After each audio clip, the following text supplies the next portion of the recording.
ይቀጣል። አንድ ሰው ከቤቱ ፊት ለፊት ያለው ሳር ከደረቀ ይቀጣል። መድረቅ አይችልም ሳር። ውሃ ማጠጣት መንከባከብ ግዴታው ነው። ይሄን ታውቃላችሁ። በረዶ ማንሳት በረዶ ባለበት ሀገር ግዴታ ነው። ቆሻሻ ማንሳት ግዴታ ነው። ከፕሮጀክት አንጻር ዊንዶውስ ኦፍ አፍሪካ ቦሌ አካባቢ የሚሰራው በጣም ኢምፖርታንት ፕሮጀክት ነው፣ መስራት አለበት። ከኤርፖርት ጋር ተያይዞ አብዛኛውን ትራንዚት የሚያደርገውን ሰው ከተማችሁ ውስጥ ያስቀርላቸዋል። እዚህ ከቀረ አንድ ቀን ሁለት ቀን ገበያችሁ ያድጋል።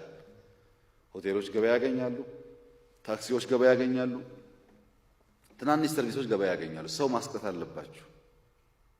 ዊንዶውስ ኦፍ አፍሪካ የሚባለው ከኤርፖርት እዛ ያለው ቦታ ላይ የሚሰራ ፕሮጀክት ልክ እንደ ሸገር ምናምን ነው፣ ግን ብዙ ማርኬት ምናምን ያለበት ሆስፒታሉ አካባቢ ማለት ነው።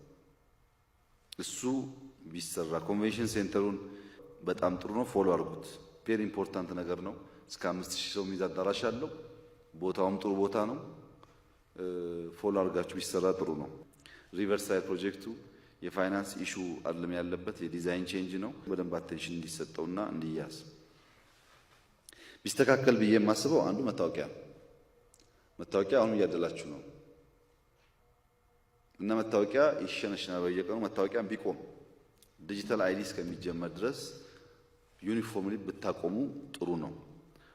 ሁለተኛ ቢስተካከል ኮንትሮባንድ ነው። ኮንትሮባንድ በነገራችን ላይ ማክሮ ሌቭል የኛን ኢኮኖሚ ብታዩት የሚያስደነግጠው ነገር አንዱ እሱ ነው። ለምሳሌ ከብት፣ የቁም ከብት ለኢትዮጵያውያን ብቻ የተወ ገበያ ነው ተባለ። የውጭ ሰዎች መጥተው የቁም ከብት መሸመት እንዳይችሉ ኢትዮጵያ ውስጥ ማለት ነው።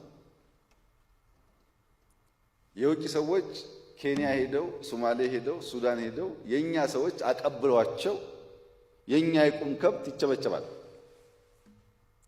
ይሄ ኢትዮጵያውያንን ማገዝ ነው፣ ኢትዮጵያውያንን ሌባ ማድረግ ነው። ይሄ ፖሊሲ በራሱ